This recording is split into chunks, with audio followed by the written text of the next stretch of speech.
opo sing tuwa kumelun gening kentiasa ngapeke kawengku sagong jajan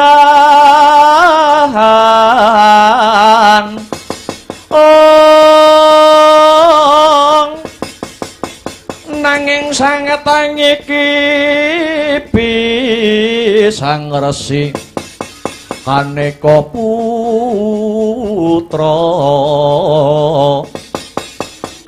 kang hanjok saking wiyahati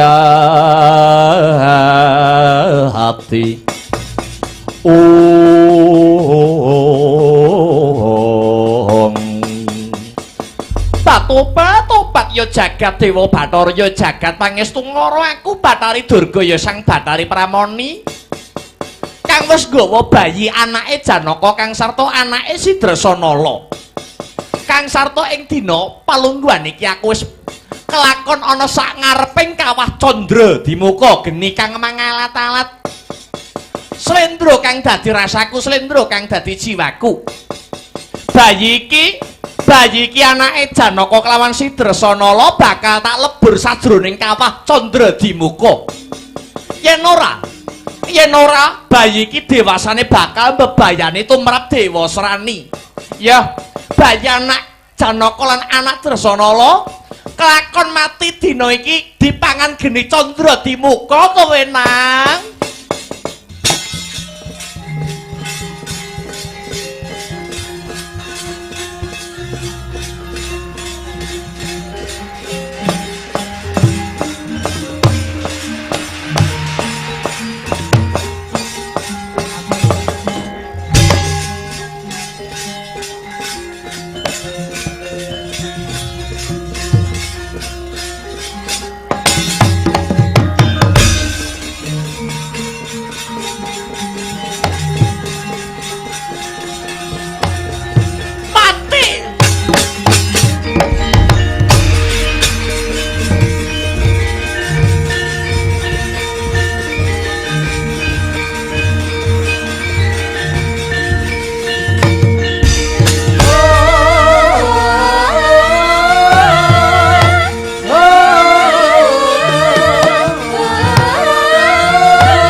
Samareka den prayitna asmunira ririh eka balik titiyani gandayani tresanya purnama sasi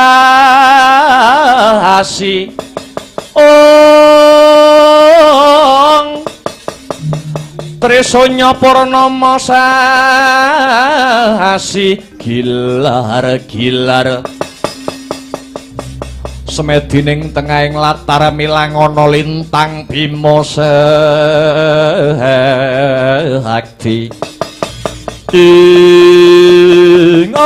lae mbegagak ugek sadulita hembel-hembel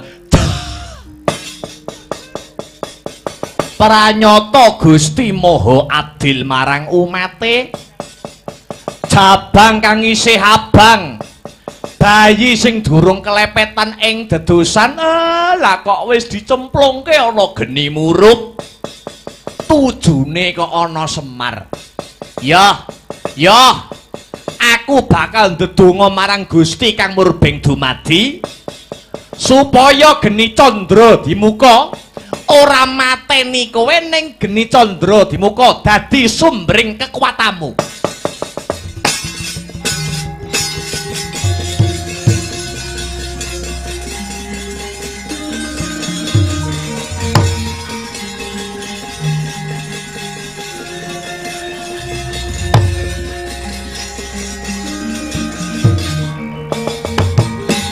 Eleng-eleng Semar Badranaya titise Sang Ismaya manteng hanggenya nyuwun marang purbaning Gusti Kang Maha Kuwaos. Geni kaprawiran, geni kasantosan miwah genining kawaskitan ngumpul dadi siji kaya didadar risang jabang bayi. Dadya Jaka Kumala Kala bagus warnane cahyane kaya bapake Raden Janaka.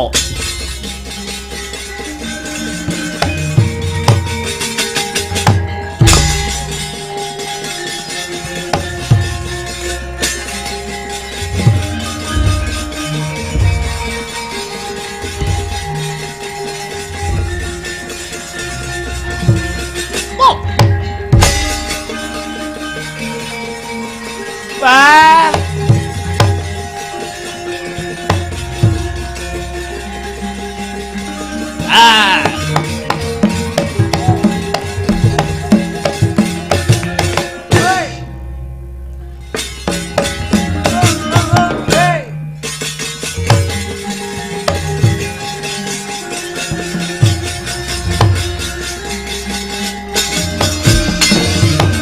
Prataruna aku dia ganteng tenan. Sanes kalamaka sagunging bupati marsudi ingkang ro kang akeh gunane bisane sambeta Raden Alana.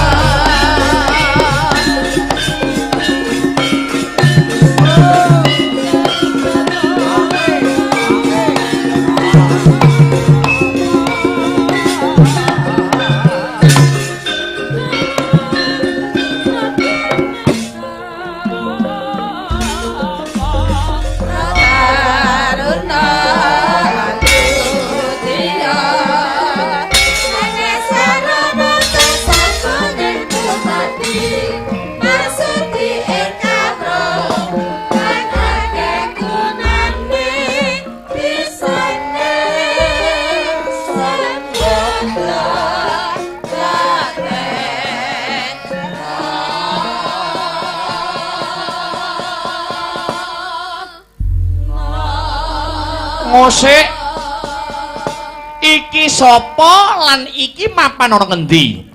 Kok ana geni sing ngupeng marang aku? Sampeyan nek nyeluk kula simbah utawi kakek. Lho, apa kowe mbahku, apa kowe kakekku? Mboten, ning wajibe kedah ngaten. Sampeyan nyeluk kula mbah utawi kakek. Jenengmu sapa, Mbah? Nami kula Semar.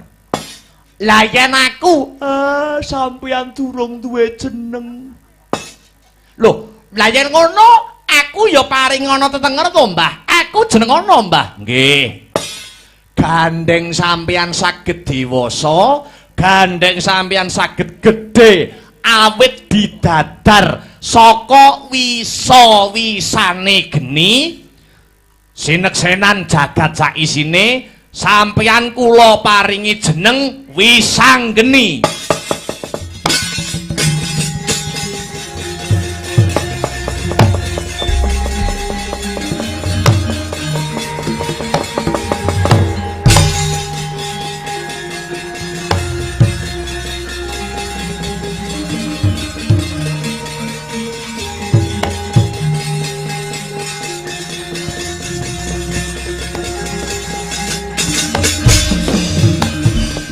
Wisanggeni nggih.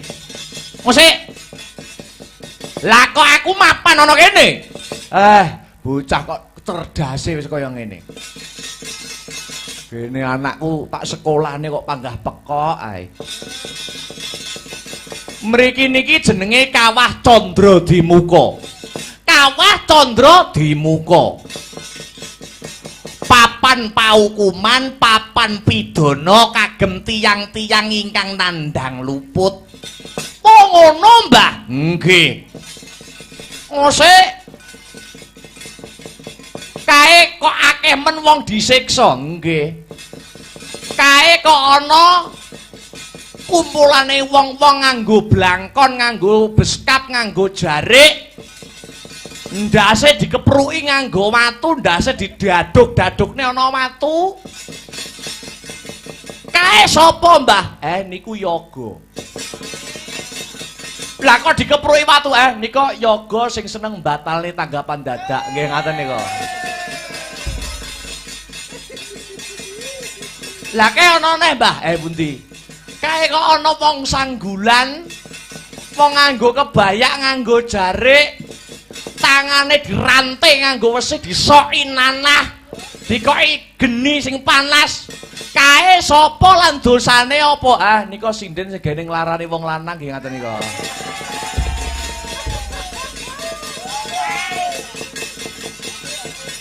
Kae ana meneh, Mbah. Nggih pundi? Ning dhuwur kae ana wong lungguh jigang. Rokok cemepak, kopi cemepak nganggo blangkon. Nika swarga nggone dalang nika. Wah, telek. Dadi kene iki papan paukuman, papan pidana kagem wong-wong ingkang nandhang dosa utawi tiyang-tiyang ingkang nandhang luput. Saiki aku arep takon. Tanglet babakan apa? Yen aku tumitah ana ing donya kene, mesti duweni bapak, mesti duweni ibu. Lah, bapakku sapa? Ibuku sapa, Mbah? Nggih, sampeyan takon bapak sampeyan sapa, ibu sampeyan sapa? Ra ngaten to wau? Iya. Sampeyan takon karo dewa-dewa kabeh nika. Sing do gawe seragam, sing do gawe sepatu nika. Sapa bapak sampeyan, sapa ibu sampeyan? Lah yen nganti dewane ora ngerti, jotosi mawon. Loh, kok dijotosi? Nggih no, dewa niku kudune weruh samubarange. Sipate dewa niku wis weruh sadurunge winarah. Kok nganti dewane ora roh, jotosi. Jotosi. Nggih, siap, Mbah.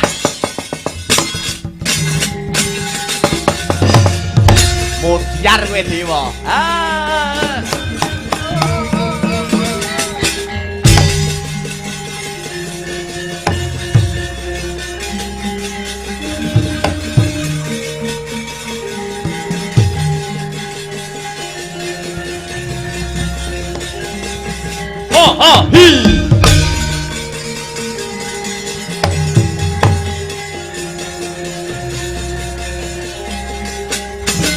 Wah, nganggo seragam, nganggo sepatu, titikaning para dewa. Kowe dewa? Ya, aku dewa. Jenengmu sapa? Bathara Indra. Musik. Iki ana bocah lagi wingi sore munggah dampyak ora duweni tata krama, ora duweni subasita karo dewa, ora iso basa. Aku pancen ora bisa basa. Jenengmu sapa? Jenengku Bambang Wisanggeni. Kowe saka ngendi? Kleang kabur kainginan. Kowe ning kayangan arep ngopo? Aku arep takon babakan apa? Bapakku sapa? Ibuku sapa? Lho, wis ngerti sapa? Ayo ngerti ora? Ora ngerti. Kowe iki dewa lho. Dewa kuwi ngerti samubarange dewa kuwi ngerti sadurunge winarah. Ayo, bapakku sapa? Ora ngerti. Ibuku sapa? Ora ngerti. Jotosi.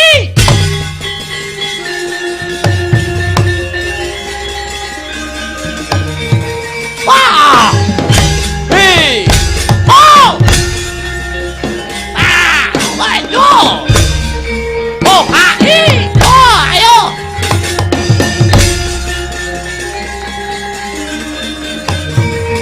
Oh, hi!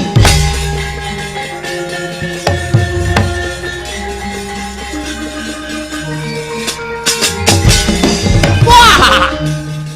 Iki neh titikane nganggo seragam, nganggo sepatu dewa kowe. Ya aku dewa. Jenengmu? Pukulun Bathara Brahma. dewane geni. Kowe dewane geni. Yo, kowe sing ngebom ning ndi kowe mesti. Kowe sapa? Bambang Wisangeni. Munggah kayangan derajat-derajat.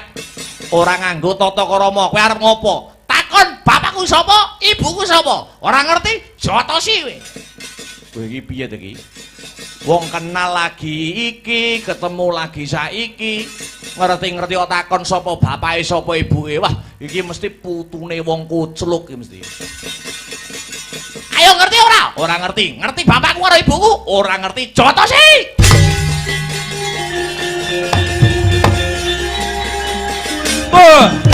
Hey!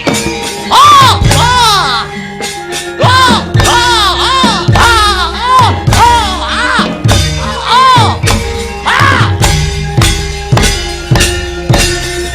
Ayo, ndi dewa liyane?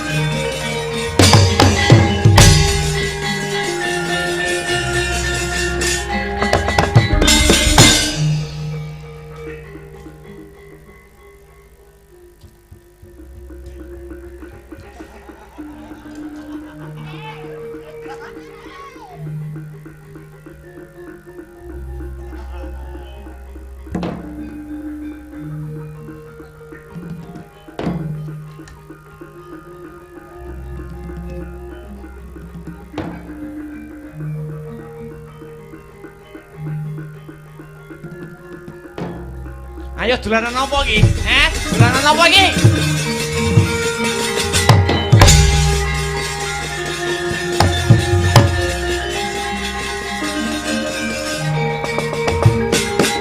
Mule.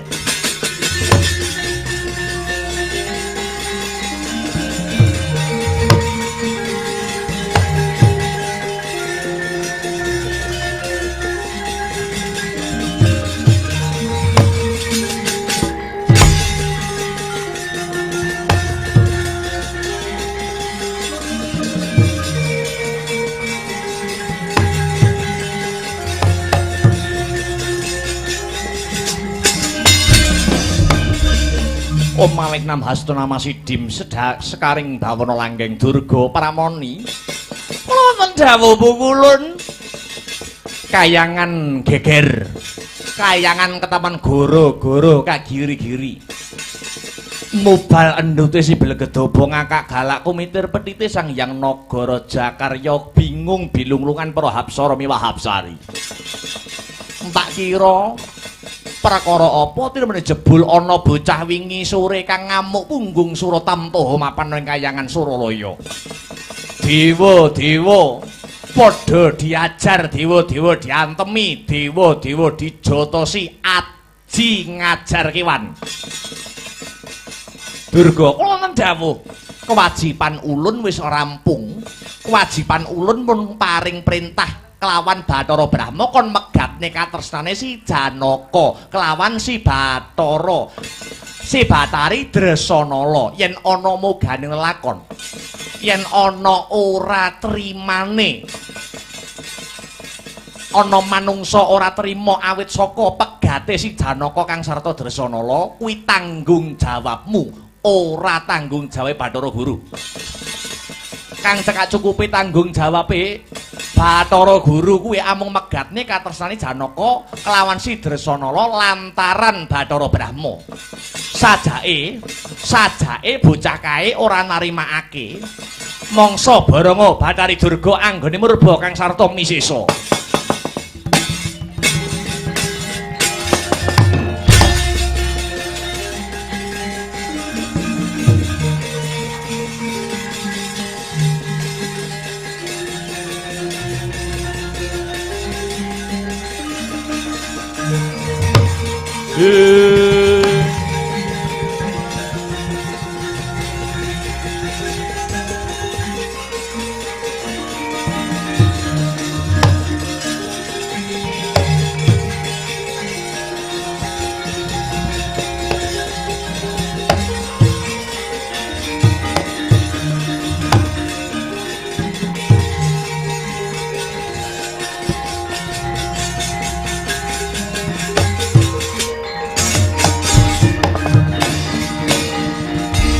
Reda mawur mangawur-awur-urahan dengarane ngajurit gong maguru gongso tata kaya butula war pangri ing turang gasti miwang dwaja kang kegitir ora kata ingkang dwaja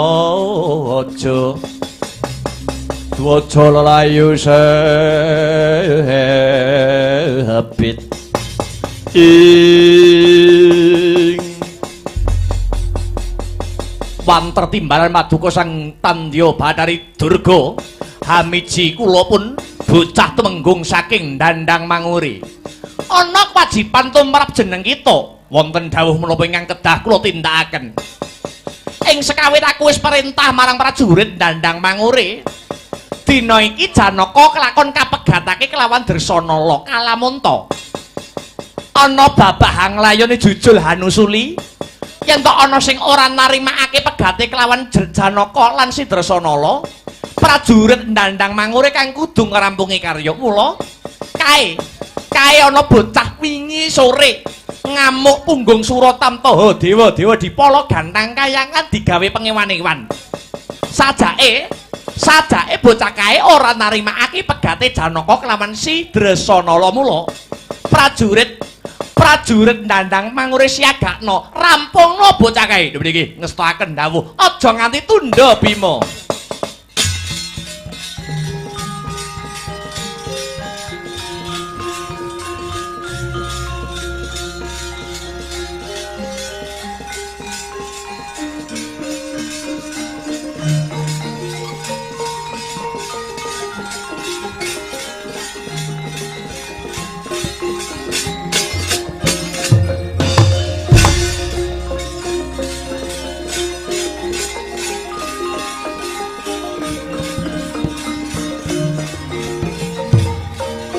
kampus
mongko kansining tumuwuk salami mung awas eling lukitaning alam ing ambegek ugek sadulita mbel-mbel Panguwasa kinarya gada Bathara Guru. Bathara Guru trah tanjir tenan. Bathara Guru trah lampok tenan. Wani-wanine karo bocah cilik. Bocah sing urung duweni dosa. Lakoke prajurite Durga saka Dandang Mangure dikerahne kon ngeroyok si Wisanggeni. Kok ya tega-tegane ya. Bathara Guru aja sumungah sesongaran. Kowe njaluk bantuan Durga, Semar ya bakal njaluk bantuan. Aku bakal matek Aji Pamling, tak goleki bantuan supaya ngayomi Bambang Wisanggeni.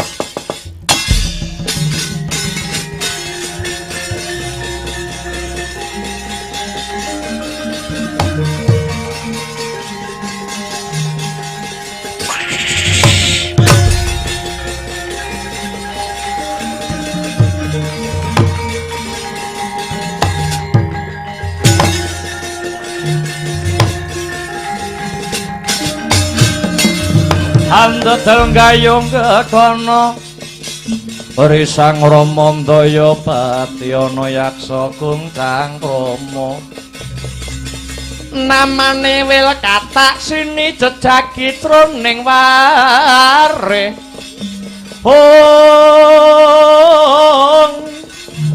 Mbadha kolam tanpa tuwuk mina-mina Drojalatri mila gugu saben hari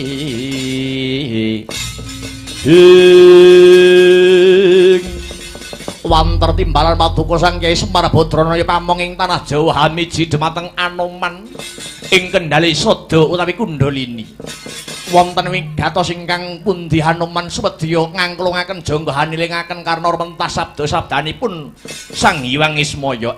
Anoman kula wonten dawuh. Kowe wis tuwa? Nggih. Kowe jek kuat mere ora? Nggih, capet-capet. Untumu ora lara to? Mboten.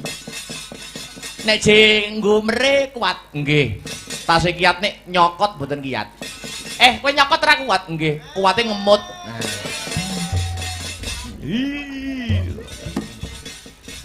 Untumu wis do gigis.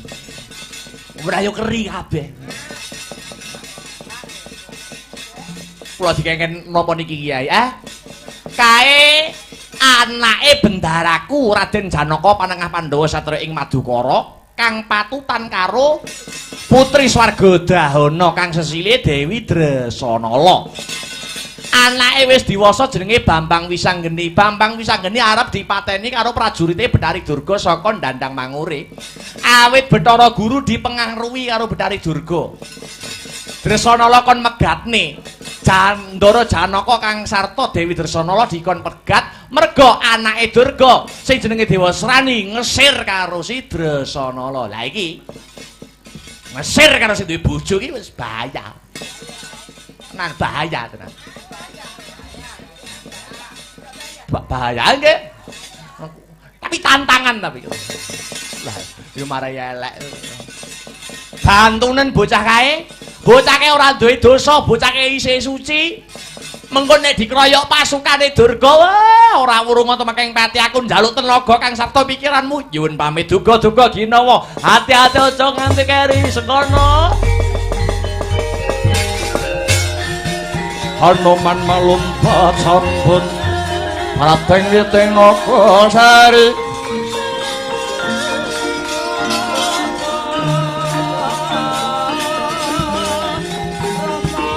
Kulat mangandhap katingal Wanodya yukura aking ngrusak wara lan kesma.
ana dongeng enthik-enthik si panungka patenana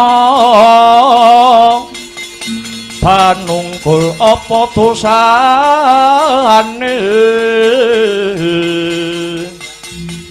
dosa ngungkuli sasama aja dindak kualat lah iya bener kandamu lali sumber ketiwasan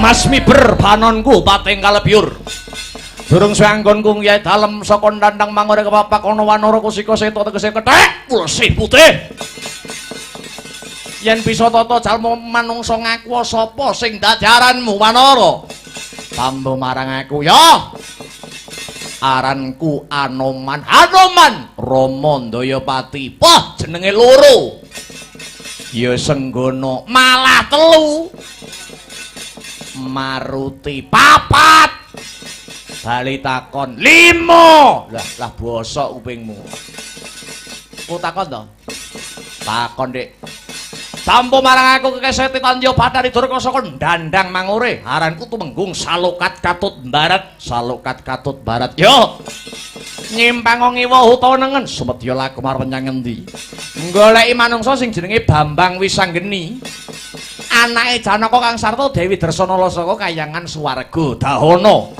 yen wis kepethuk arepe takon nyembah delamar tak babate gulune dosane apa dosane dikendhong lupute dindit murang tata mring Kahyangan Suralaya dewa-dewa diantemi dewa-dewa dijotosi aji ngajar kiwan bocah ora duweni tata krama bocah ora duweni subasikta ora perlu ndadak diwenehi disubya-subya dipundi-pundi patute dipunjung nganggo kepelan ora susah miloro karo Bambang Wisanggeni Anoman kang bakal nyukupi apa kebutuhanmu Jan pernah apa karo Bambang Wisanggeni dudu sanak dudu kadang yen mati melu kelangan babo arep ngopo wani karo aku entek wedine karewanine kowe bisa ngalahke aku padha karo bisa grajangin ngukir langit kowe bisa menang musuh Anoman ngisinga 3 tahun rasa cawi tak dilatane wah gilane cah sumbar model apa gedemu cilik dhuwurmu ndek kupat kapito kebuntute ulo tapangin kejero manuk branjangan legan golek momongan bubuno golek pasangan marangi tatal grajiawu cengkang kandeling kulitmu jumenggling sudukanmu yen pancen kowe sektitan waji teguh tanpa meguru wateken ajajimu umpang so tepat tata memang satiki kamu sesuk reso kumpul karo bojomu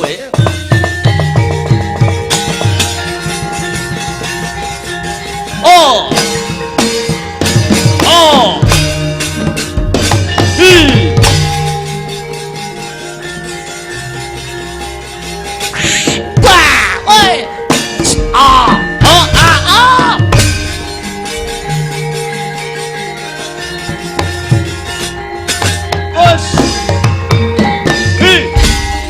Ikatan gambar malang tandangmu Anoman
Aja minggat.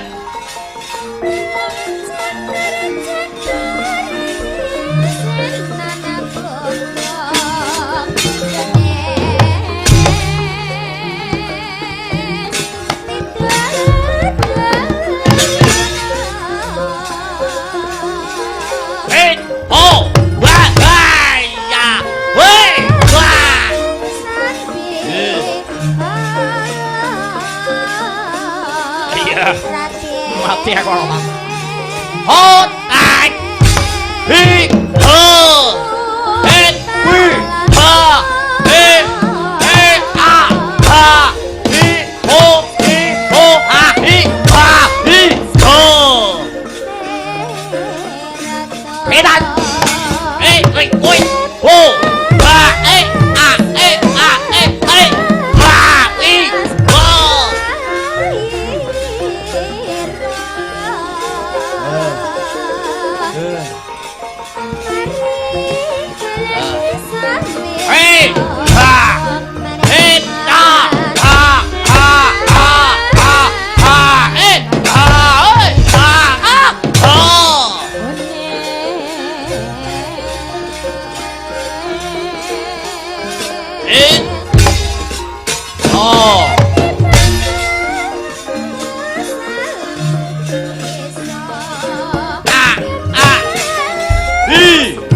Jekal sikilmu ayah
mutar gue sarip.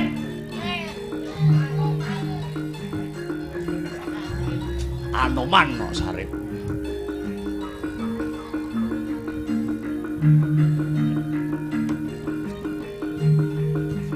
Hot. Heya. O a i o. Wow, a i o. Heya. Woi yo. A a hit. Ta. Tuh.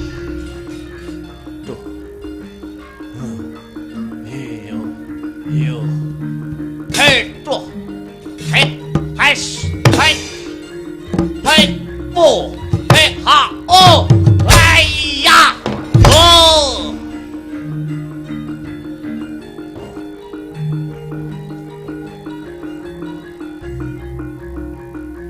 Hi. Ah. Ah. Hei. Hi. Ah. Oh, hi. Ah. Hi. Ah, ah, ah. Ah. Ah.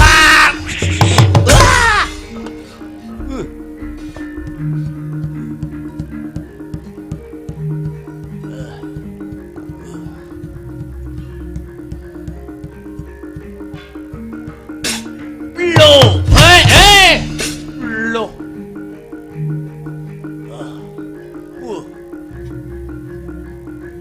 Wait! Wait!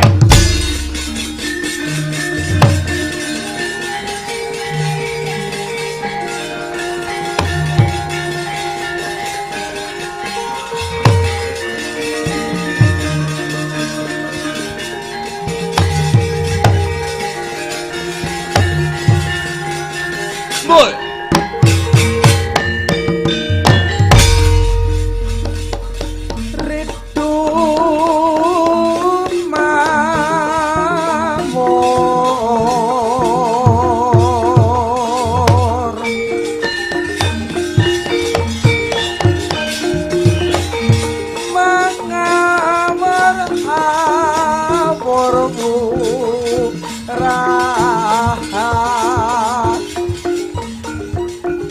Pengarane ngajurit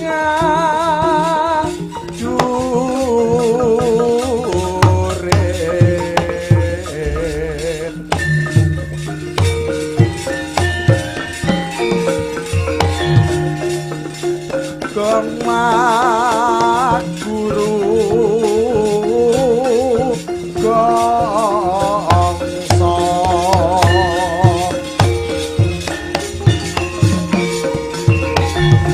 kata kaya butula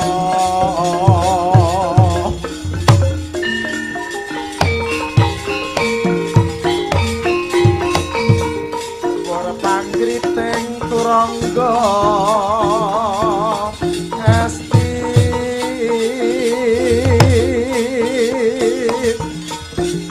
berkata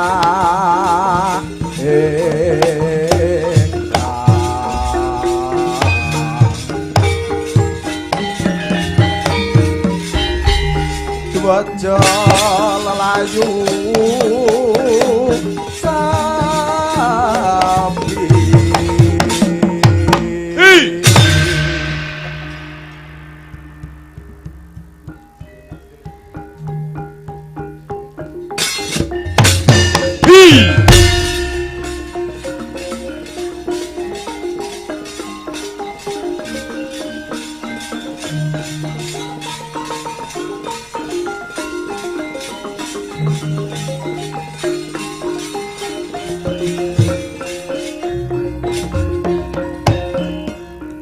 Pupuk bindi ceklek balung manoman cobanen gembelo ndasmu ajak pirang drak ladeni piangsat kowe.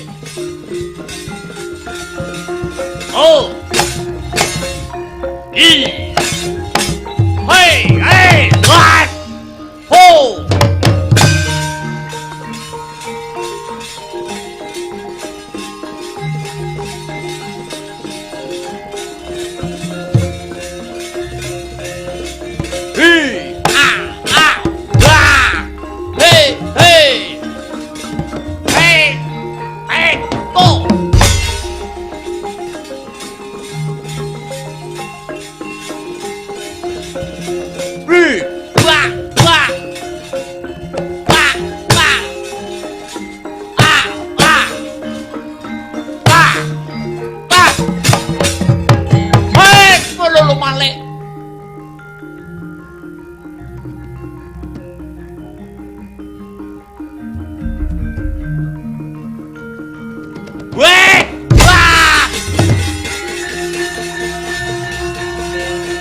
Nyo, tak uncali.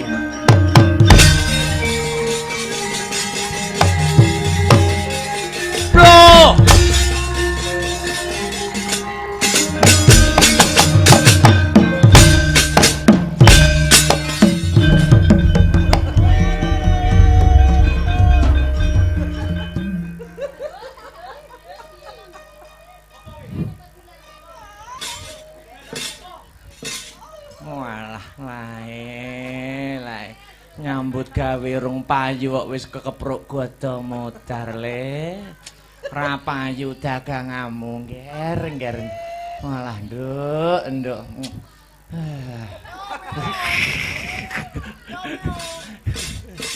Wis mulih ya nduk yo.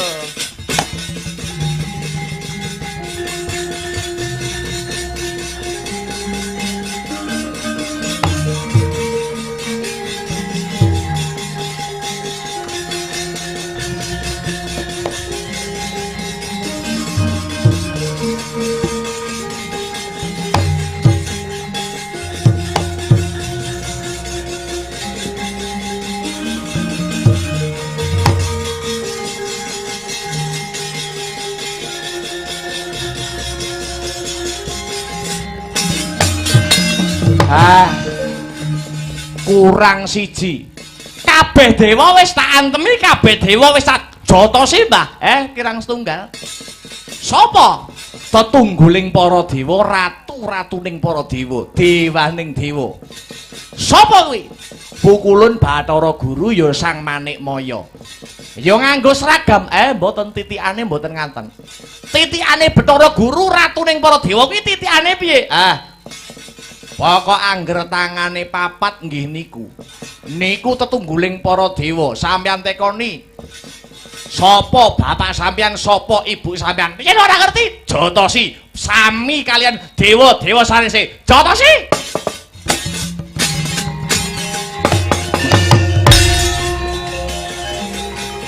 Hi.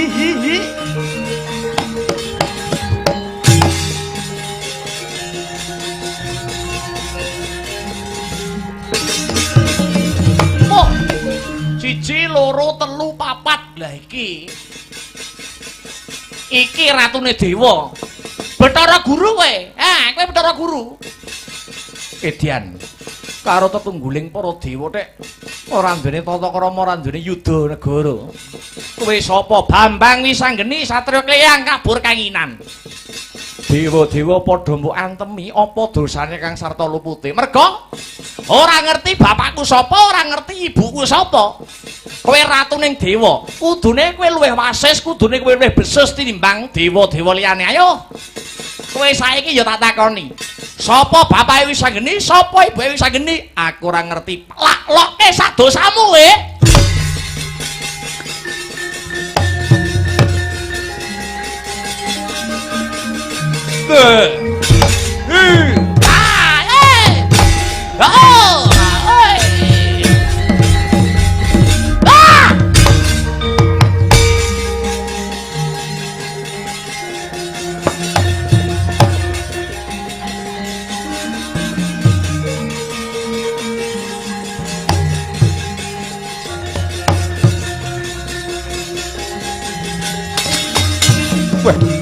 Ya jagat Dewa Bathara, ya jagat Pramudita. Bocah iki pancen ora kena ginawe becik. Tak tibani bledheke Bathara Guru kelakon mati gosong-geseng dadi awu. Kepeksa aku wani, Kang Sarta kepeksa aku tega karo kowe.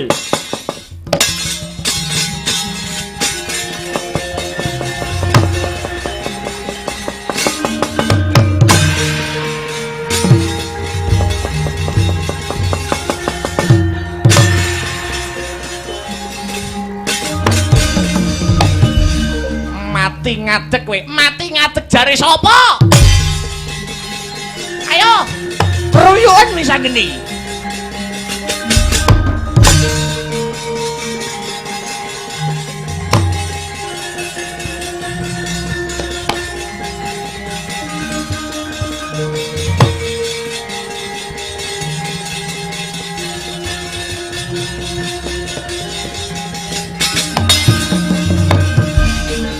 Bocah kae ora kena sinangga enteng. Ketitik ndak tibani bledhek salah mangsa kagungane Bathara Guru. Babar belas ora tumama aning kulite, babar belas ora ginawe rasa. Bocah kae sajake winong wong ing Bathara. Waduh, sajake ora ana sing bisa paring pepadang tumrap lelakon kahyangan. Tak kira sing bisa ngrampungi perkara iki amung pamong ing tanah Jawa. Kyai Semar, Kakang Semar aku njaluk bantuanmu Kakang. Yen ora saka tangane Kakang Semar ndak kira kayangan bakal remuk rempu dadi rempon Kakang.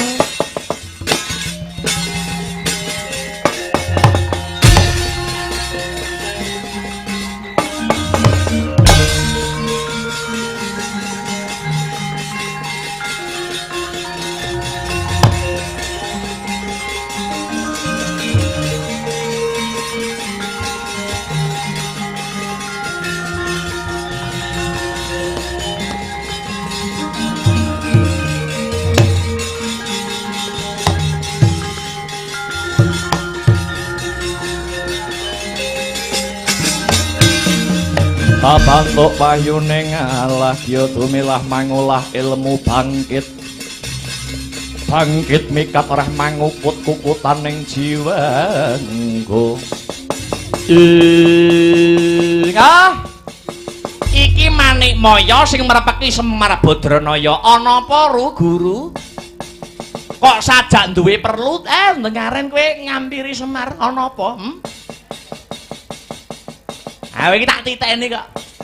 Nek ana butuhmu wae kowe lagi metuki Semar, Nek ora butuh ora tau niliki Semar. Bareng butuh, bareng duwe perlu, ora ana sing mbok sambati kejaba mung Semar. Ayo. Arep sambat apa? Njaluk utangan? Sugih prayise sugih kowe to, Guru? Ora Kakang Semar aku njaluk senjata pitulunganmu aku njaluk tombak kenceng saka Semar Badranaya. Apa sing kudu tak bantu? Apa sing kudu tak bantu, Guru? Kayangan Suralaya dina iki geger mawurahan Kakang awit dayane bocah wingi sore kang keladuk kurang duga. Kayangan dinggo pengewan-ewan, dewa-dewa padha dipala gantang satemah bubar mawut. Kayangan Suralaya diawut-awut, kacane dipecahi ngebong ban ning ngarepe kayangan. Satemah dewa ora ana sing kuwawa ngadepi bocah mau aku njaluk kali damarmu Kyai. Bocah kae sirepen bromantyane. Kala mentuk ora ana Kyai Semar ndak kira kayangan Suralaya bakale bedah Kyai. Aku njaluk pambantumu Kowe iki aja mung njaluk bantu. Kowe iki mbok mulat carira ngrasa wani nyawang karo githoke dhewe. Kira-kira kowe duweni salah apa? Kira-kira Bathara Guru duweni kaluputan kang sarta dosa apa? Metani keluputane dhewe. Aja tudang-tuding tudingen awakmu dhewe. Lho, tembunge Jawa. Ayo, saiki kowe duwe luput apa? Kowe ra arep megate bendaraku to? Kowe arep megate katresnane bendaraku Raden Janaka karo si Dewi Dresanala kang mijil saka kayangan Swargadahana. Bocah kae sapa? Bocah cilik kae sapa sing ngamuk ning kayangan? Kae anake Dewi Dresanala, jenenge Bambang Wisanggeni. Saiki wis dewasa. Ayo, kabeh undraning perkara merga saka pokal gawemu Guru. Ayo. Saiki ngakoni luput ora?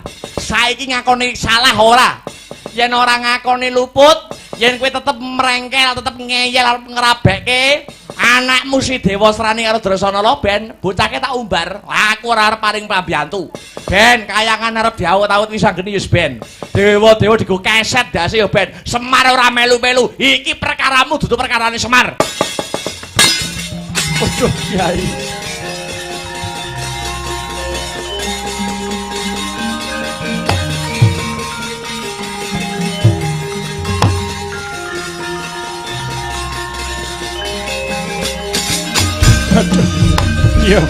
Iya aku ngakoni luput Kyai. Aku ngakoni luput undaraning perkara ora ana liya kejaba mung saka Bathara Guru. Aku ora bisa nyekel janjiku, aku ora bisa nyekel sabdaku Kyai. Aku njaluk pangapura, aja mung njaluk pangapura, ning kowe kudu kepiye? Ucapan dan tindakan harus selaras, Iya. Aku bakal njabel keputusanku anggonku bakal ngrabekke anakku Dewasrani kang sarta si Dresanala. Bakal tak rujuk si Janaka kang sarta Dresanala Kyai. Sepisal meneh aku njaluk pangapura. Tenan tak cekel tembungmu lho ya, tak cekel ucapmu lho ya.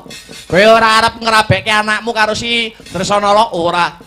Aku bakal ngrujuk kang sarta ndhawuhke si Janaka kelawan si Dresanala maneh Kyai. Ya. Yen ngono bocah kae tak atasane.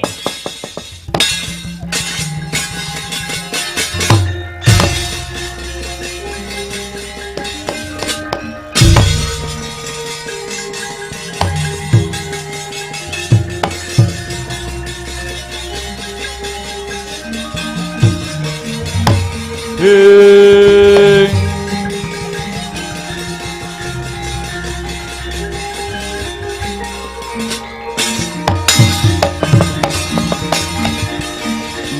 kang katrajanging dahana wadya sangkep keprabon perang kang obra margata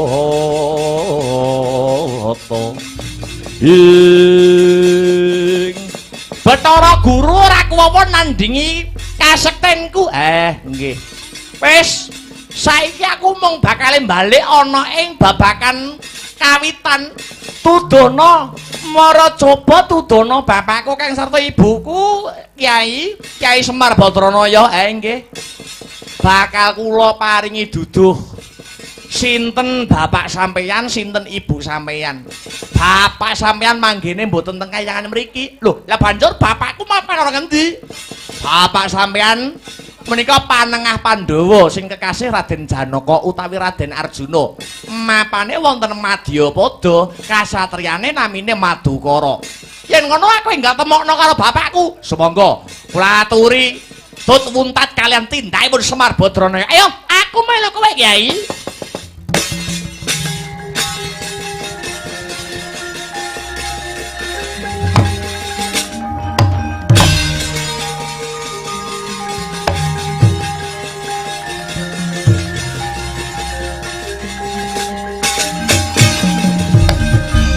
Tatan ngawruhi kang tekane tanpa sangkan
Kyai Semar kang jogara kanggone Janaka tarak smedi ana parigawe apa Kyai luwih becik yen ora bisa madhangake lelakone Janaka aku patenana Kakang Semar mboten entuk ngaten niku mboten angsal satriya niku ora kena mupu rasane satriya niku ora kena sambat napa melih nangis mboten pareng larangane satriya niku ngetokke banyu werna loro. Siji banyu kok mripat, satriya aja gampang nangis. Loro banyu wadi, tegese dadi satriya aja cracrut turut dalan. Mangkono nggih. Ha nggih. Niki sampun wonten trontong-trontong pemadang. Lire kepiye Kakang Semar? Niki teng wingking sampeyan. Niki teng wingking sampeyan anak sampeyan. Woh ing katresnan antaraning sampeyan kaliyan Dewi Dresanala sampun dewasa. Kula paringi tetenger Bambang Wisanggeni sampun dewasa, sampun Jaka Kumalakala. Anakku bocah bagus. Kene-kene nang tak rangkul nang.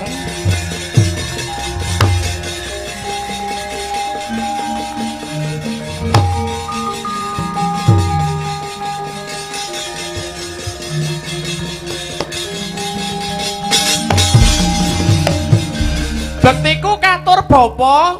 Iya wis tak tampa ra pangestu tampanana bocah bagus. Wis tak tampa gawe ngaji-aji.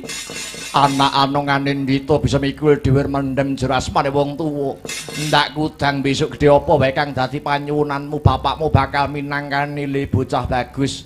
Kiai Semar Badranaya wonten dawuh. Lah banjur garwaku Yayi Dresanala mapan ana ngendi Kiai? Mugi kawuningan nggih Ndara. Bathara Guru sampun batalaken niatipun anggenipun badhe njodokaken anakipun Dewasrani kaliyan Si Dresanala awit Bathara Guru sampun ngrumaosi ing reh kalepatanipun. Monggo sakmenika Kang garwa Dewi Dresanala mapan wonten ing Kahyangan Tunggul Malaya. Kula aturi milujengaken nasibipun Kang garwa Gus Dewasrani kurang ajar.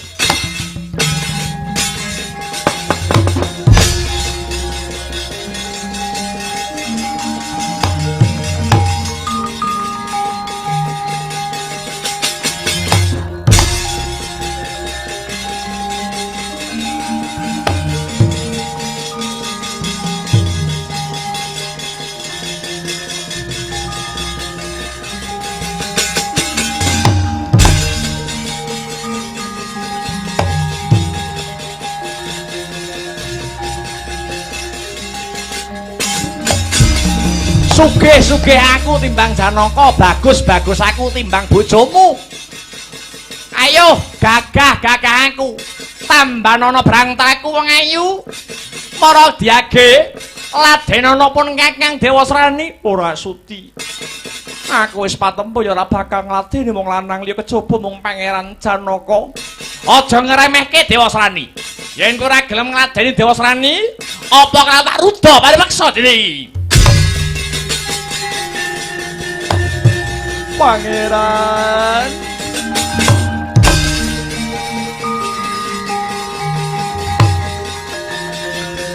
Wah yang Janaka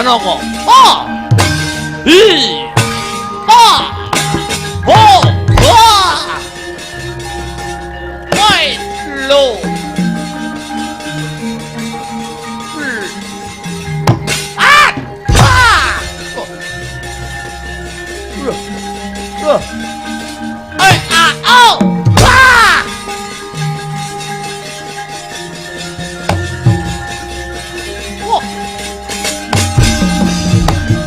Semunipun Kanjeng Rama pukulan Bathara Guru murukaken sedyanipun anggen kula dedhaopan kalian Yayi Dresanala.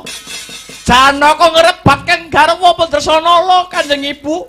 Aja kuwatir nggih Dewasrani. Pun ibu kang bakal salin wujud dadi jemparing. Tamakna Janaka ora ilang nyamane Janaka sembah idri-idran.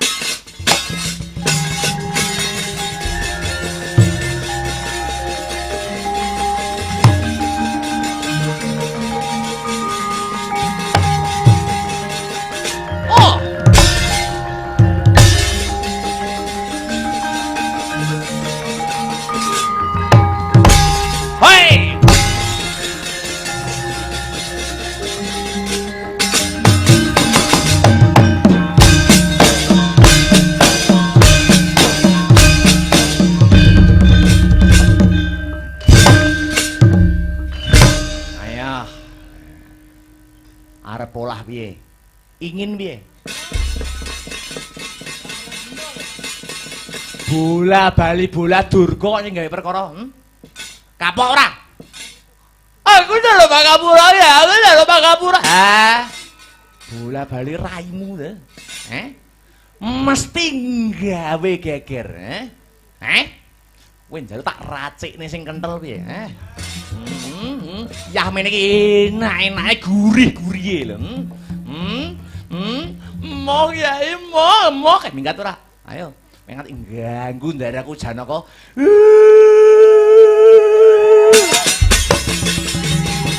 Lihat.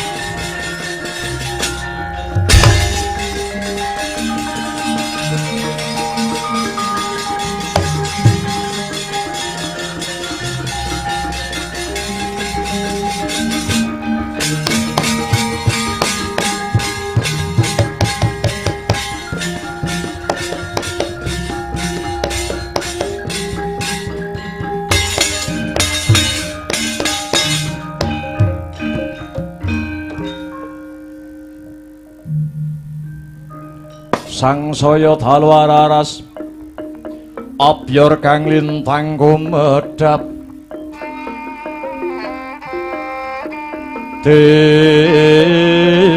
desonyo tengah wengi lumrang kandaning puspita kareng iwaning pudyanira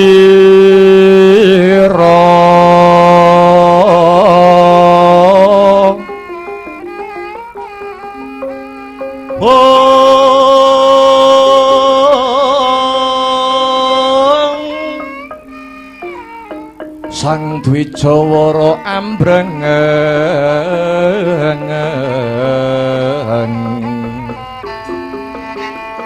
lir swaraning Madubranto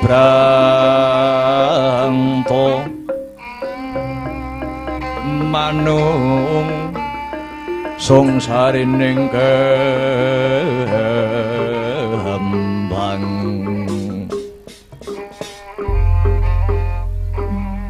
wanjine wis madya ratri dereng wonten ingkang cinarita amung Sang Hyang Candra ingkang jumedhul saking Arka Harsa madangi jagat dupi tatasing kamantian dewasaning Sang Hyang Arka yekti wis wanjine gara-gara mijil tirta kencana.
Sosok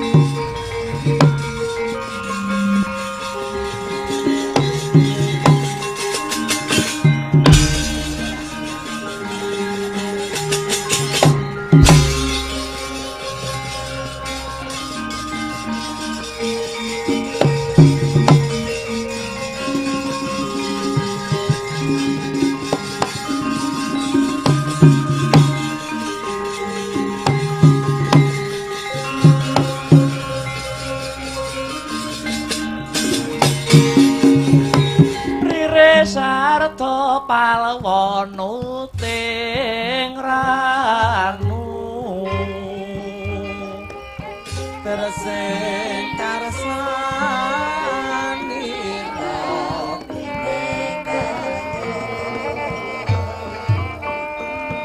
manis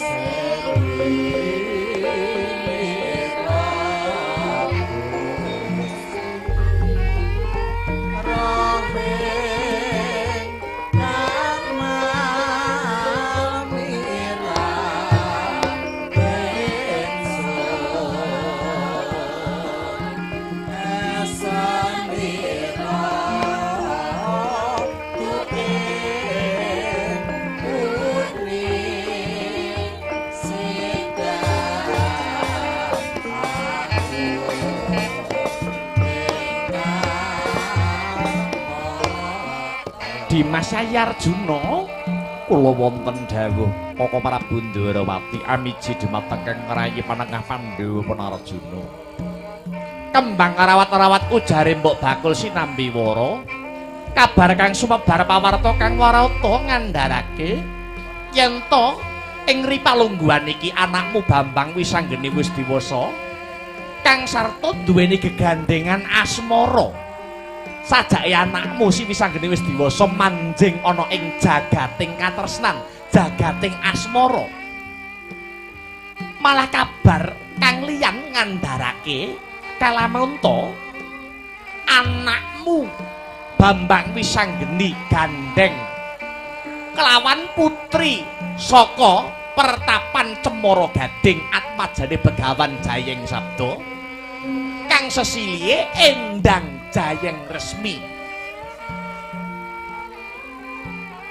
Apa pancen kaya ngono, Dimas?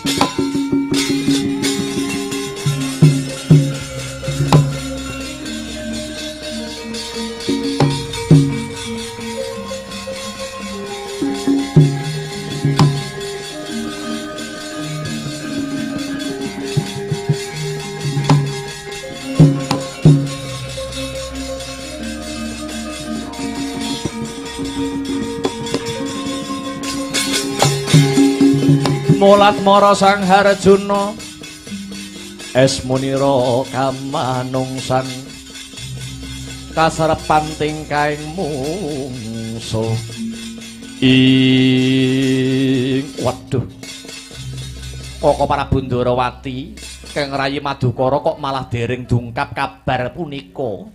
Kang Rayi pun Arjuna malah dereng mangertos kabar mbok bilih Kang putra pun Wisanggeni gandeng kunca kalian putri saking Cemara Gading Atmajanipun putri Begawan Jayeng Sabda ingkang asesilih Endang Jayeng Resmi. Janaka kowe iki bapake kok malah ora ngerti to. Wong tuwa kuwi duweni kewajiban telu tumrap anak siji ya kuwi paring tetenger kang apik tumrap anak angka loro.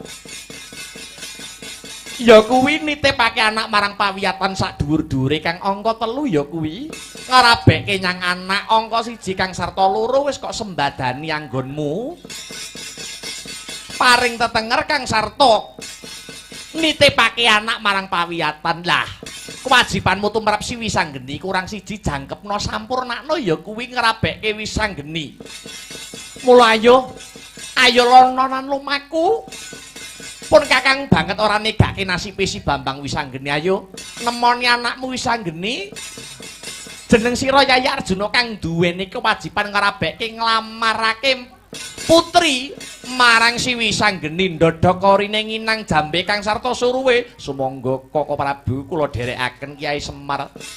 Wonten dawuh Ndara derekno sak lakuku ya kuwi goleki anakku Bambang Wisanggeni kalamunta ing ripalungguhan iki kepengin Apala Krama Janaka Dewi kang bakal jumangkah kang sarta parembyah ngarabekke si Wisanggeni marang salah sawijining putri kang den tresnani. Sumangga kula dherekaken Ndara. Sikra kang pala tumingil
Sing langit kelap-kelap katon lur kencanging alis risang maweh gandrung sabarang kadulu wukir moyak mayik ing nampa perintah nampa ya kuwi sing dadi ajakane Yayi Wisanggeni. Kakangmu katelune iki kon marak mangayun ana ing ngarsamu. Antarja Gatotkaca Antasena wis madhep karo kowe. Ana apa sajak kaya ana perkara sing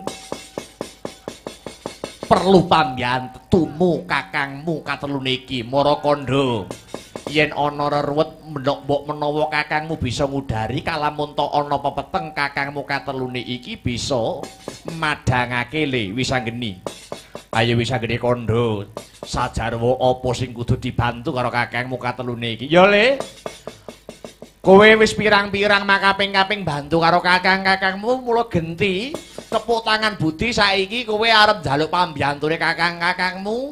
Sajarwa kandha aja dadak wigih hareringa aja nganggo ewuh pekewuh kandha le Wisanggeni ana babakan sing ngendi ngene ya Kakang Sumurupa ing ripalungguhan iki ora ana sing tak gagas kanthi kandhas nganti tekan tulus sing tias ora ana sing tak gondhong nganti cetha nganti tekan jroning nala ora ana sing tak teliti kanthi permati nganti tekan jroning ati nanging ing ripalungguhan iki Bambang Wisanggeni wis ngancik ing dewasa jagating asmara jagating katresnan wis tumanem ana ing jagating Wisanggeni. Kakang Wisanggeni kepengin apalakrama aku kepengin ora kepengin Wisanggeni ora kepengin gawe bot repot tumrap wong tuwa sing iso tak sambati mung Kakang Antarja Kakang Gatotkaca kang sarta Kakang Antasena. Mula Kakang lamarna ya Kakang lamarna salah sawijining wanita kanggo ndampingi uripe Wisanggeni ya Kang.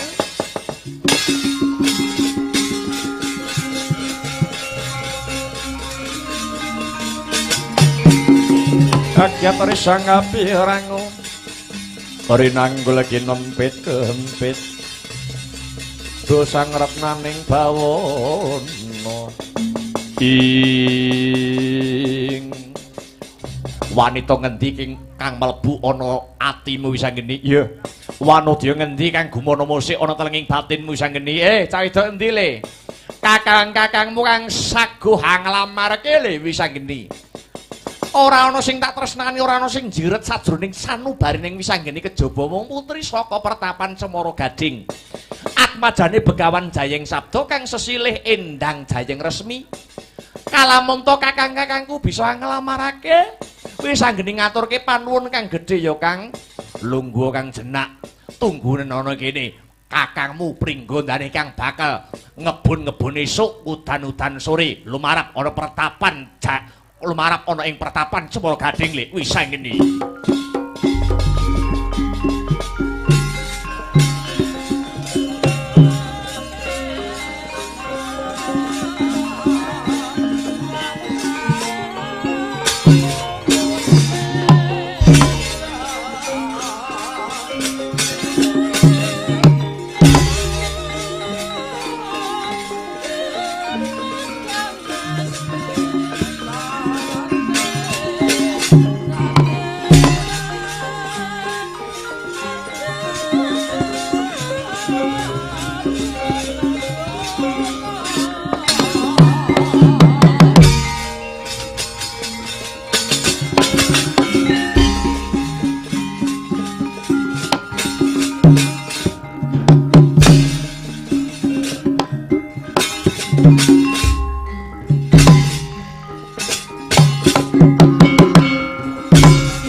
bata mirah ingsun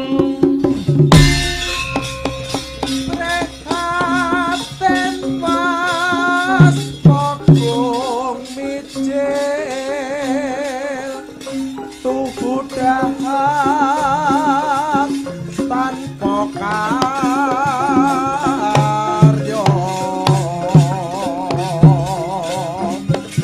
sakang rina makan Gusti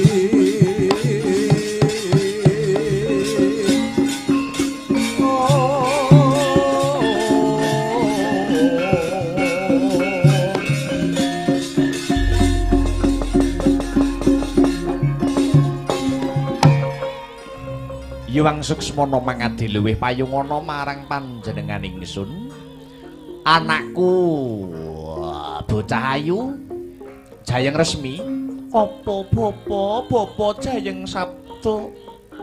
Esuk tekan sore surup lagi tekan omah bubar kok ngendi?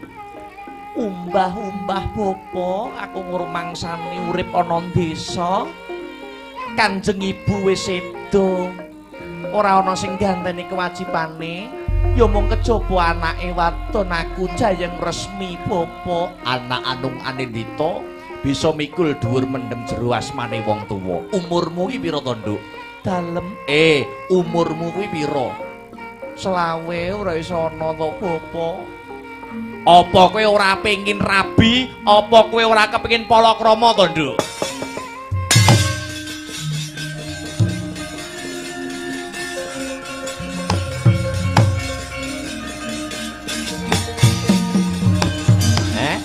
Apa Jayeng Resmi ora pengin rabi, apa Jayeng Resmi ora kepengin dedaupan karo salah sawijining priya kang manjing ana atine si Jayeng Resmi. Jaman saiki iki wis beda karo jaman biyen. Yen jaman biyen wong tuwa njodokke anak, yen jaman saiki ibarate kebo nyusu gudel. Aku mung nuruti kekarepane si Jayeng Resmi. Wong lanang endi sing wis gandeng karo kowe? Pun bapa mesti bakal nyarujuki. Bapa nate paring dawuh piye? 1 pesti, 2 jodoh, 3 wahyu, 4 derajat pangkat, 5 donya kastaning purbaning Gusti Kang Maha Nasa.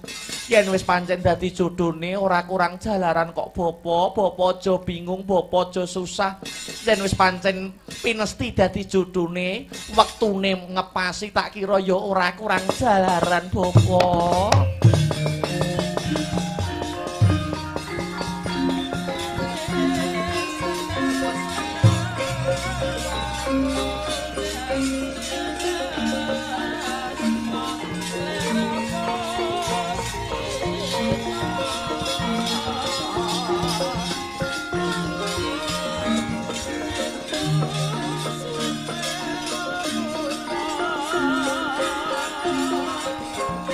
Lungguh ngguri ana tamu kae, Nduk.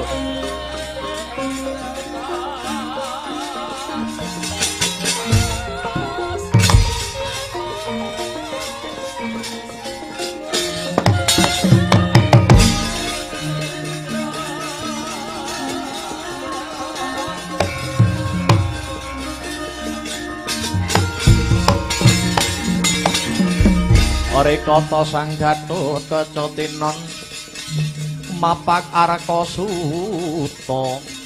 Ing Raden, mboten ateges kula punika angkuh, nanging nembe puniki kula weruh. Mula kula mitambuh sinten Raden ingkang nembe rawuh. Panemban nguri saka pringgondane kekasihku Raden Harya Gatotkaca. Lah dalah Raden Gatotkaca. Pangapunten Raden, pangapunten.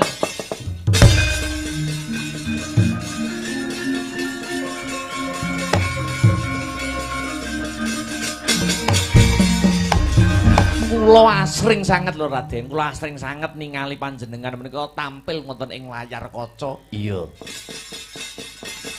Lah kok rawuh dateng sudung kula, ngapunten iki wau mboten kula siapke suguhan napa ta suguhan ngaten, ora susah repot-repot Panemban.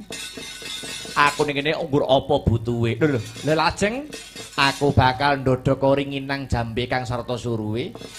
Ngebon-ngebon esuk ngudan-ngudan sore nglamar anakmu si Jayeng Resmi. Lho, kagem panjenengan apa nek kagem panjenengan badhe kula pasrahaken sawetahipun? Ora kanggo aku. Lho, lha lajeng kanggo adiku ya kuwi bocah Swargadana Bambang Wisanggeni. Kalamun to mbok tampa ya syukur yen mbok tampik aku tak bali saiki kepiye Panembahan yen anakmu si Jayeng Resmi diwengku karo adiku bocah Swargadana si Bambang Wisanggeni katone si Wisanggeni kang sarta si Jayeng Resmi wis gandeng suwe mula kali ngindahke tembung. Wah, sinten nika?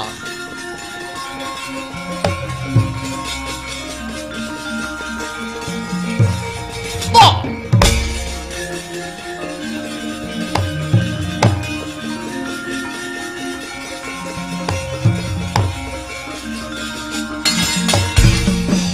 Amit pasang lewat apik pisanan kuwi sraputing nyrodone dewan tang tuwang. Aku sing sowan Panembahan. Nitik saking busananipun menika wujudipun Nalendra. Paduka Nalendra saking pundi? Saka Traju Tresna. Jejuluk Prabu Bama Narakasura. Weh, lah dalah Prabu Bama to. Iya. Cekaos wae Panembahan aku rene ora ana sing tak tuju. Mung mergo aku keperanan. Kepranan solah. Ampun Raden iki pun esuk. Ya. Aku mung kepengin ngelamar anakmu putri ya kuwi si Endang Jayeng Resmi supaya dadi garwa Parameswari. Ora-orane anakmu Jayeng Resmi tak rabi bakal tumiba ning Parang Suri nanging malah tumiba ning Kasur Bawut dadi ibune wong sak negara.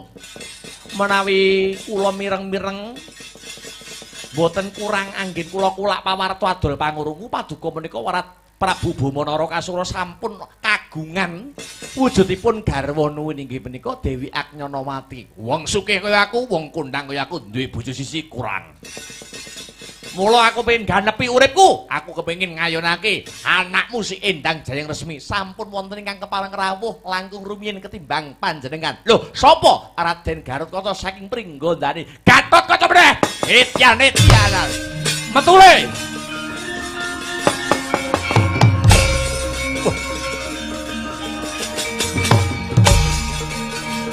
Jayeng Resmi.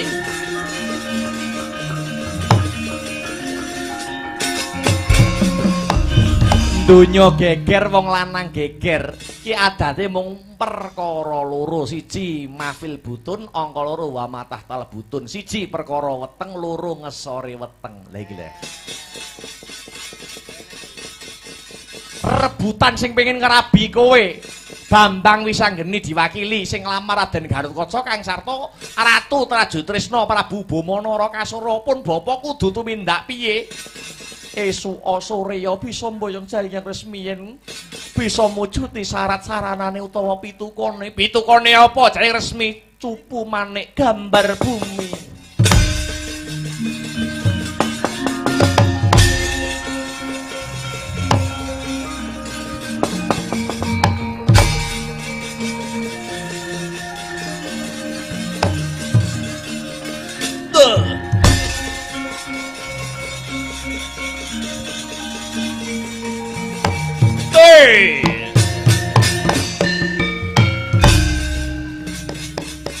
Keparat si Ramanungsa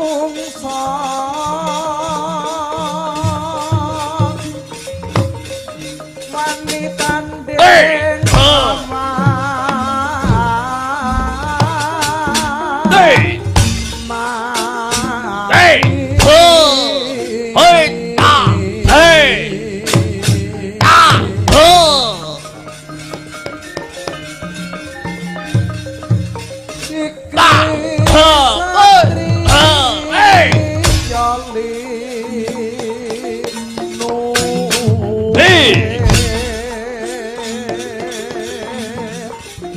Jayeng Palu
Raden, Raden.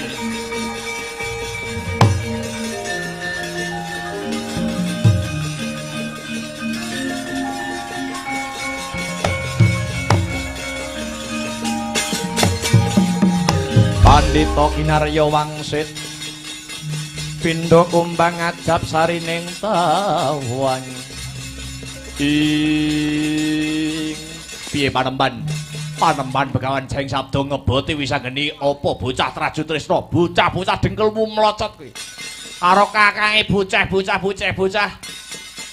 piye Panembahan dadi anakmu tak mulyake Traju Trisna ngaten nggih Raden ampun gegeran Paduka Raden gegeran malah ngrisak pertapan kula Cemara Gading mriki.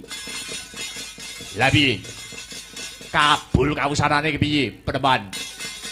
Esuka Surya sinten mawon saged ngerabi anak kula putri menawi nggih punika pun Jayeng Resmi menawi saged mujuti Cupu Manik Gambar Bumi. Alah ta.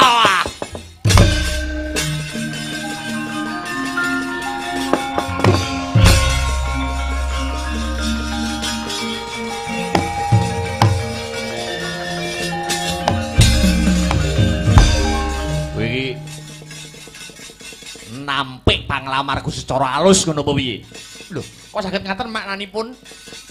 Sak lumahing bawana sak kuruping akasa. Cupu Manik Gambar Bumi iki yen ora kleru. Sing kagungan ora ana liya kejaba simbahe Kakang Bima Narakasura saka Traju Trisna. Simbahe Kakang Bima Narakasura ya kuwi sing jenenge Bathara Ekawarna. Tegese panjenengan Panembahan nampik panglamare Wisanggeni secara alus. Raden, menawi Bambang Wisanggeni sampun dados kodratipun jejodohan kalian anak kula pun Jayeng Resmi, kula kinten mboten kirang jalaran Raden.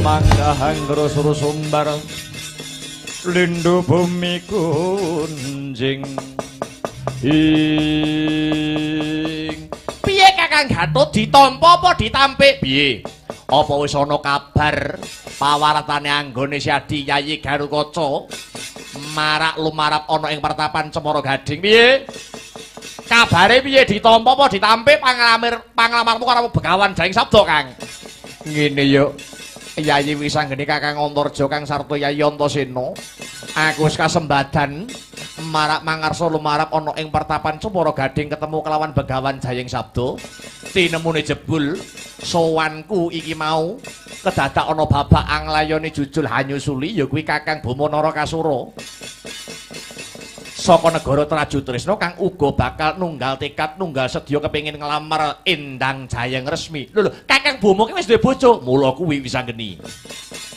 Satemah dredah munggahe panca bakah dipisah kelawan Begawan Jayeng Sabda. Jayeng Resmi njaluk pitukon. Pitukone apa Kakang Garukaca?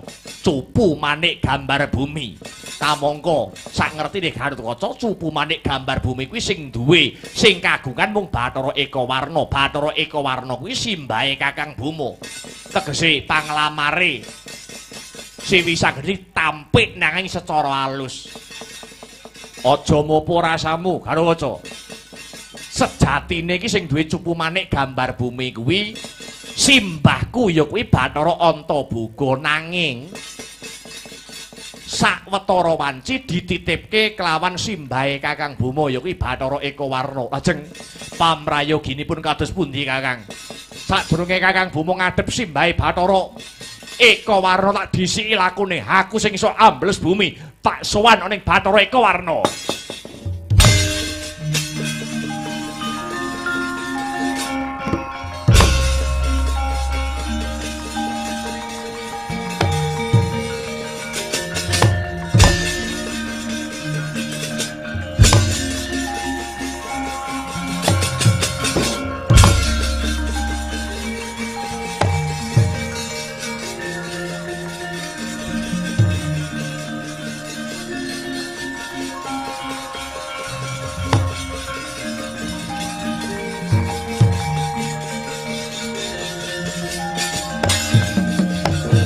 Sembah pangabekti kula kunjuk Kanjeng Eyang Bathara Kewarna. Waduh, njanur gunung kadingaren.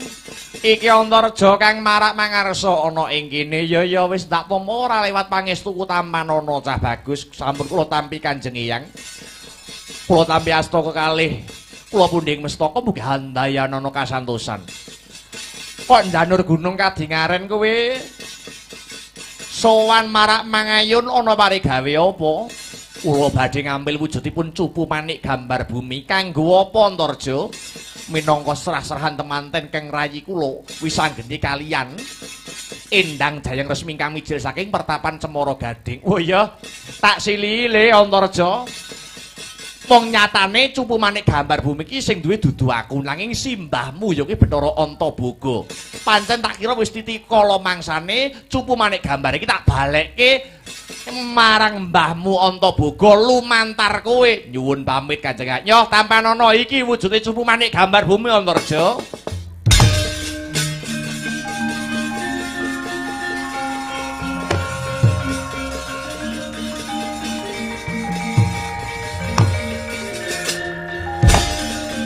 Nyuwun pamit Kanjeng Hyang ya.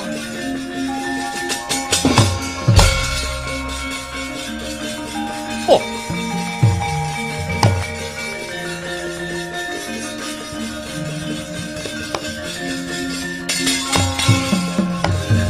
Kula ingkang sowan Kanjeng Hyang. Wah, putuku bocah sigit, bocah Jendara Boma. Petrek-petrek ana parigawe apa? Kula badhe ngambil cupu mandik gambar bumi. Ingkang kagungan menika namung Kanjeng Hyang Bathara Kewarna. Lho, kok nggo apa? Kula badhe dedaupan kalian Endang Jayang Resmi, putri saking Cemara Gading. Waduh, tekamu kedhisikan karo Antarja. Cupune wis digawa Antarja kanggo sarasan mantene Wisanggeni. Welatalah tututana Boma, tututana. Yang sat Antarja.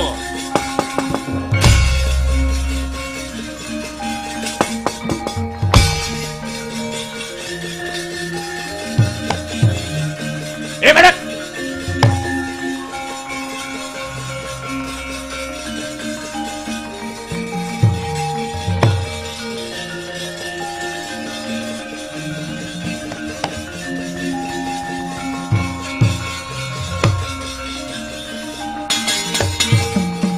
Sigra cancut gumregut ngembat watang ora basa mungsuh.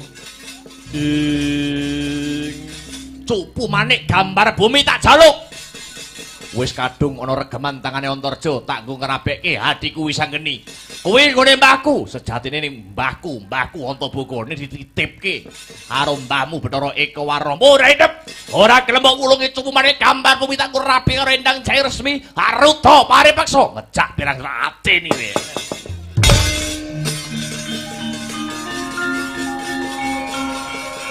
Hi!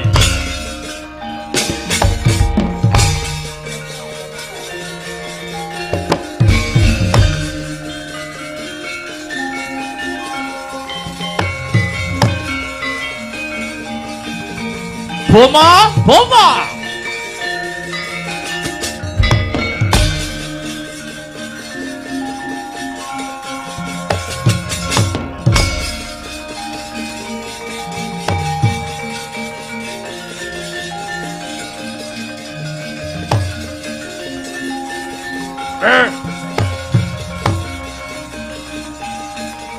Pisah, pisah.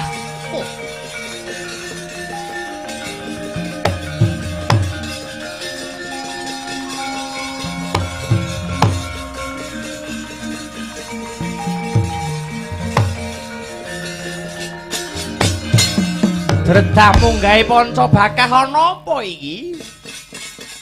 Rebatan cupu manik gambar bumi. Kanggo apa?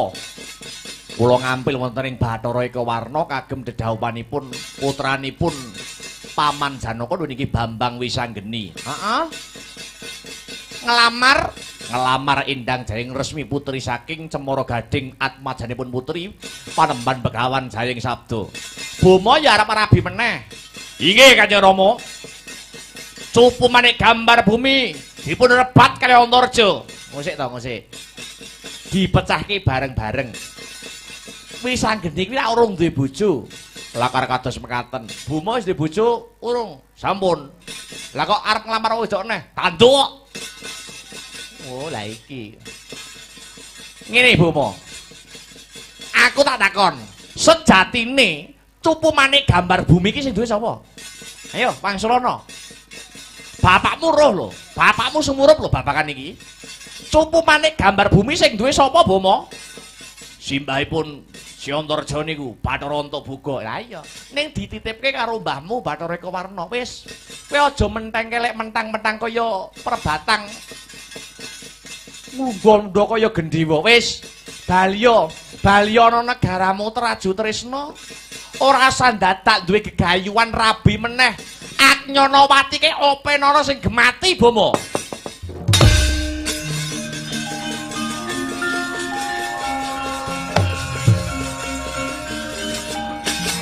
Wah. Lagi iki ana wong tuwa marah ora nyengkuyung kekarepaning anak. Yo, perkara iki tak tarimake. Perkara iki tak terima-terimake. Prabu Kresna, besok ana lakone dhewe.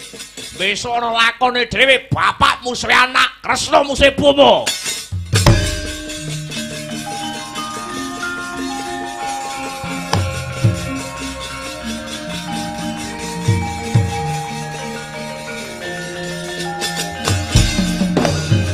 Dadi Wisanggeni wis jangkep apa sing dadi uba rampene Antarja. Lho nggih sampun. Lah iki lho Janaka wis penak to.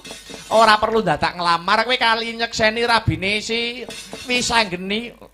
Menawi makaten, hai ayo Antarja inggal marap ana mertapan Separa Gading nyekseni ya kuwi putraku si Bambang Wisanggeni anggon didhaupan kalawan Endang Jayeng Resmi. Sumangga kula dherekaken samubarangipun sampun cetha. Samubarangipun sampun ngigla. Semangga sesarengan tumuju lumarap wonten ing pertapan Cemara Gading wonten ngarsanipun Begawan Jayeng Sabda.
Balarupa saking kutha Sakura kula yen atanamu tosa sang Sri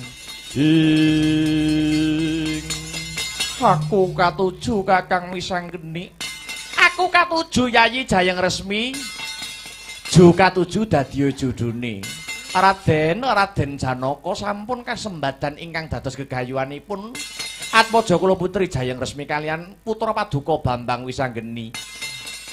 Raden Wisanggeni, apa Bapak Paremban? Ibaratipun kula titip balung sak ceklek, godhong sak suwek. Paduka ayomi anak kula Jayeng Resmi pindhane paduka ngreksa marang diri pribadi paduka piyambak nggih Raden ya. Aja kuwatir Bapak Paremban. Anakku bocah bagus sing sentosa lair batinmu. Wis manjing bali wis manjing bebrayan manjing gapuraning bebrayan Ayomana. Ayomana bojomu si Jayeng Resmi aja nganti gawe catu atine si Jayeng Resmi ngestokake dawuh nyuwun pangestune Kanjeng Rama Janaka.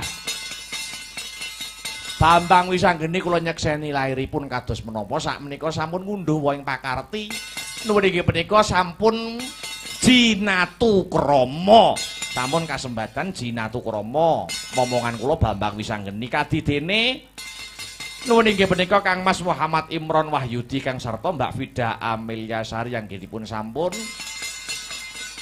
hanempuh gapuraning bebrayan mugi-mugi antuka wahyuning judul dadosa keluarga ingkang sakinah mawaddah warahmah satemah saged mujudaken baiti janati rumahku adalah surgaku ngantos kaken-kaken ninen-ninen antuka wahyune judul pinaringan ayem tentrem sehat walafiat barokah barokah barokah astagfirullah